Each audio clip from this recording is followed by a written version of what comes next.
You're listening to Jaymie Icke. This is the Unreported Truth. This is episode 5 of the brand new series. I said I wasn't going to start releasing a video every day till the 1st of December, but I got a bit ahead of myself. Now, in this video, I want to talk about the demonisation of Russia, which is something that has really picked up pace in the last few weeks and last few months. First video I ever did was just after the second Malaysian plane, MH17, crashed down in the east of Ukraine, and the Russians were blamed and that kind of thing, and the UK and the US in particular put quite a lot of pressure on Russia regarding that, and tried to enforce certain things, and there was a lot of propaganda in the UK against Russia, which followed what had happened previously in the eastern Ukraine and Crimea with pro-Russian separatists and violence, etc. Now, usually when you see demonisation of countries, you look deeper beyond it, and there's an ulterior motive. Now, Vladimir Putin is by no means the prodigal son or the saviour or anything like that, because you have to look at some of the acts that have been committed by him and his government over the years. That says that's not true. But certainly since the demonisation of Russia has begun, it's picked up some pace. He has started to speak out on a few issues, namely the New World Order and the banking situation in the West, warning people to get their money out of Western banks because of a crash that's coming. That's something that was predicted a long time ago. So, perhaps he knows that his part in the game is up, and he's trying to perhaps get some information out there before that happens. I don't know. Now, if you look behind some of the reasons for the demonisation of the Russians, many have spoken for years about this Third World War. It was mentioned in George Orwell, 1984. The first two World Wars were talked about. There was a letter that was supposedly written by a guy called, I believe it was something Pike, which was written. It was discovered after the Second World War, and it had been sealed for a period of time before. And it described the first two World Wars and the details of how they happened, and it described the Third World War. And what's happened in the last few months has really kind of supported that, and it's accelerated. And a Third World War, whether it's against ISIS, whether it's against Russia, China, it does look like it's something that is gathering a lot of momentum and a lot of pace, and is going to happen unless things change. So you could look at that and say, well, that kind of supports that theory, the demonisation of Russia in the public eye. So much so that after MH17 there was a poll done in the US, and I believe it was 3 in 10 Americans would have been happy to go to war with China over that aircraft, despite no evidence ever being released to support the fact that it was the Russians on the war, the Russian separatists, or even that it was a butt ground-to-air missile, which is what it was claimed, that shot the plane down.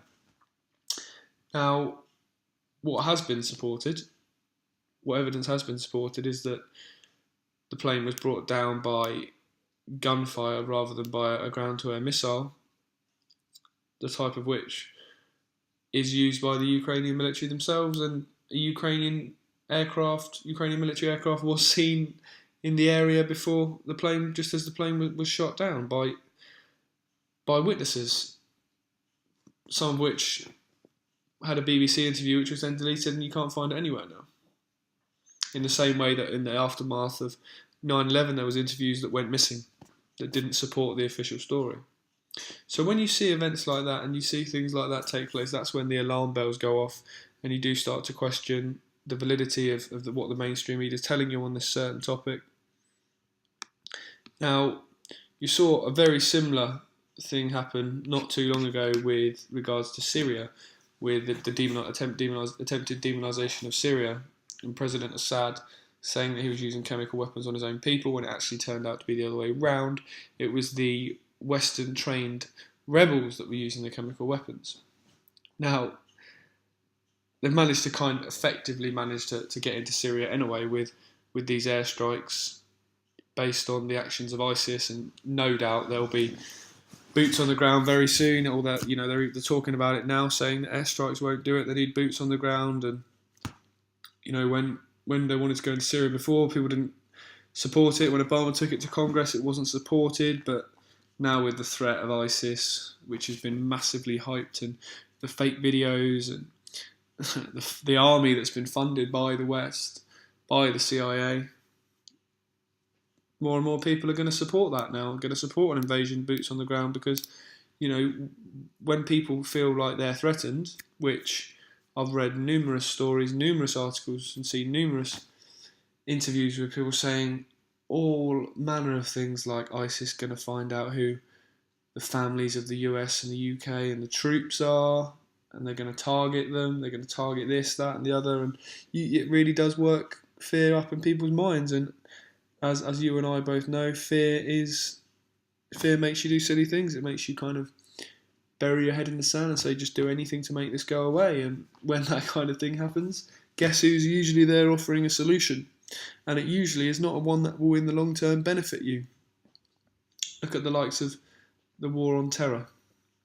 Oh, it's great. Look at the aftermath of it. Look at the loss of life. Look at the fear factor that is in the lives of everyone in the world today. The fear of terror. When the atrocities, now there is terrorism out there, of course there is. There is extremists. But the terror that makes people stay awake at night, the likes of the 7/7s, the 9/11s, the Boston bombings, they are totally blamed on the wrong people, which justify wars, which justify invasions, justify mass murder, which is huge profit to certain people. Now, I want to read you a bit of this article. It's an article on veterannewsstow.com, and this is a kind of a fictional make-believe thing, and it would be what would happen if this happened at the G20 Summit.